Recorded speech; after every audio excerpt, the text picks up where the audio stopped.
Part one of today's video. Hello everyone and welcome again to the Brewster Block.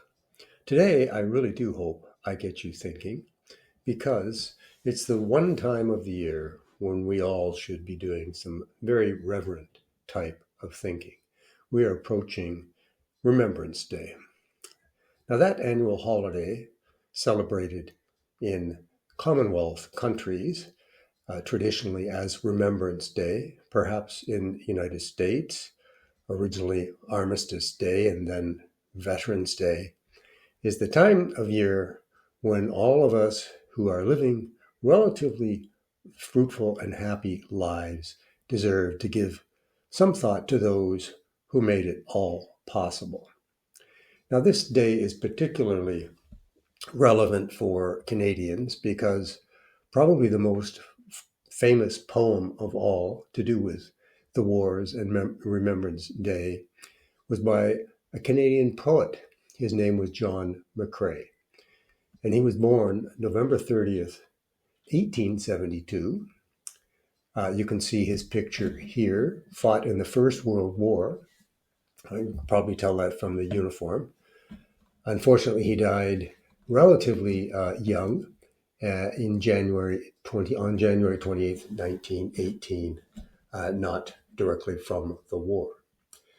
But every time I read this poem, I see something and I feel something different in it. And I have it up on the screen here. I'm going to both read it and comment. And you will also see on my channel.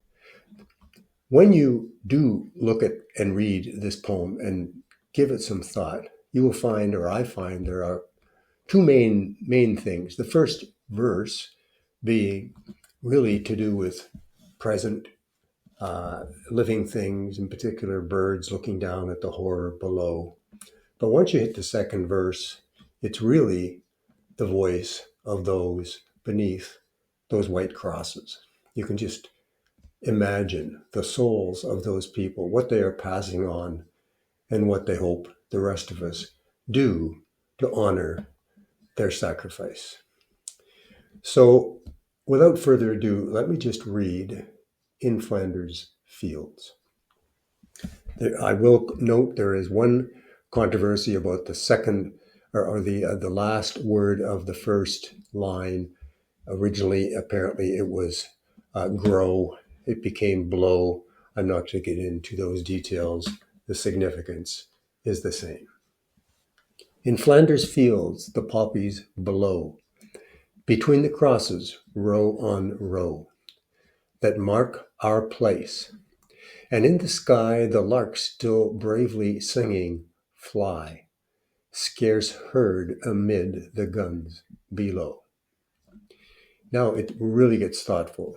Here come the people below those crosses, speaking out to us to keep up the good fight, to make their sacrifice worthwhile. We are the dead. Short days ago we lived, felt dawn, saw sunset glow, loved and were loved, and now we lie in Flanders Fields. Take up our quarrel with the foe. To you, from failing hands, we throw the torch. Be yours to hold it high. If ye break faith with us who die, we shall not sleep, though poppies grow in Flanders Fields. I don't know how you can read that without feeling some empathy and some hero worship for those who fell. At the time, you also have to think of people, when he was writing this, who had to be thinking, am I going to make it home? What am I going to face tomorrow? Am I going to see my best friend demolished beside me? Will that be me? What does the future hold? Will I go back and be able to raise a family and lead a normal life? None of that was known. So for those of us who are so-called baby boomers, and I was certainly born in the late 40s time frame after this horrific war, the Second World War, We are somewhat fortunate in that we have never really been called up, not here in Canada anyway, to something anywhere near as horrible as both world wars. There were certainly other wars, be they the Korean War, Vietnam War, and others I'm sure you can come up with. But I have never been called. I have never had to or felt the need to volunteer, although many others have. And it's something that young people today, especially the young people today, should take time away from their phones and thinking about. It's not outside the realm of possibility with everything's going on in the world today, all its problems, be it Ukraine, the Middle East, other areas I'm sure both I and you could mention. The virtual hatred that's going on between parties in the United States that used to at least get along, disagree, but get along, is not outside the realm of possibility that many lives will be lost again in perhaps the near future. Maybe not in the same manner, but it could be a very violent future. So once again, take a moment, especially on November 11th at 11 o'clock, perhaps come back here, read this poem, and understand and appreciate just how totally fortunate we all are. Thank you very much for watching. I'm calling this part 2 of this tribute to those who sacrificed and served in great wars and with the coming of Remembrance Day. I thought I'd make this a little more personal. First of all, I'd like to give a thank you to Richard, a friend of a friend, and I'm going to put a website up here, which I'd like you to visit. He was asking for some local input through a mutual friend for a blog. It's really a portal to any number of subjects and things. And if you visit that website, you'll see he was just looking for some input from local people regarding members of their families who might have served, who might have given the great sacrifice. And in researching this with, in particular, some cousins of mine on my mother's side, I thought, why not pay tribute myself? I'm in the process of just building this channel on YouTube. There really isn't much content on it yet, not that I have published.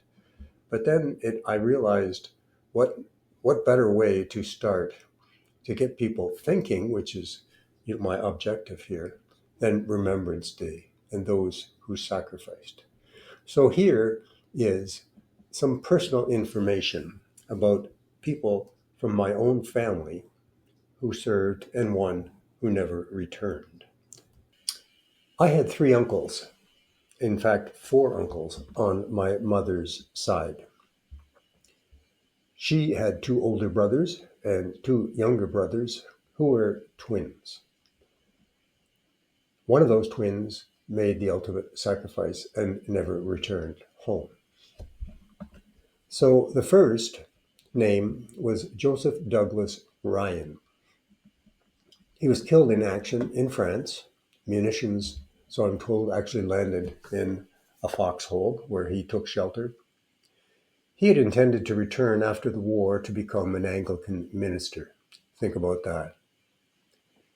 Date of birth, 1921. Date of death, 1944, July 22nd. His rank was Sergeant, Royal Hamilton Light Infantry, and he was buried at Bretteville-sur-Lys. My pronunciation may not be perfect there, a Canadian military cemetery. Second, he had a twin brother whose name was James Henry Ryan. His service was with the military police. After the war, he managed to return, lead a relatively normal life, although much of it was at bases in various places, Canadian bases. Much of that was being stationed in Germany. I'm not entirely sure of precisely where in Germany. When he retired, he joined Simpson's, as was Simpson Sears, in their security department and worked many years there. The third member of my mother's family, and one of her older brothers, whose name was John Harold Ryan, and it's his offspring, my cousins, from whom I'm gleaning much of this information. John Harold Ryan, he served in the Royal Canadian Air Force. And I know, because my mom used to tell me about it, that he actually trained pilots who were going overseas. Some of those, no doubt, never returned. And the training was in primarily Harvards and tiger moths. And finally, although we don't have much information on this, I remember my mom used to tell me about Bright, her eldest brother, Bright, because he played a part in some manner or another, was very much into electronics, in the development of radar and the use of radar. So those are 4 personal individuals whose service and loss affected our entire family. Unfortunately, on my father's side, there was only he and his sister. He went to enlist, like so many other young people at the time, when called. For medical reasons, he wasn't accepted to serve. So once again, thank you very much for watching, and think about your own people who might have served, who might have been injured, who might have never come back, and all the freedoms that we enjoy. Think about them on Remembrance Day, and for heaven's sakes, go out and vote. Don't make excuses. Voting is what these people died for. Never mind your hockey game. Never mind you're enjoying something else. Never mind it takes too much time. Go and vote. And thank you for watching.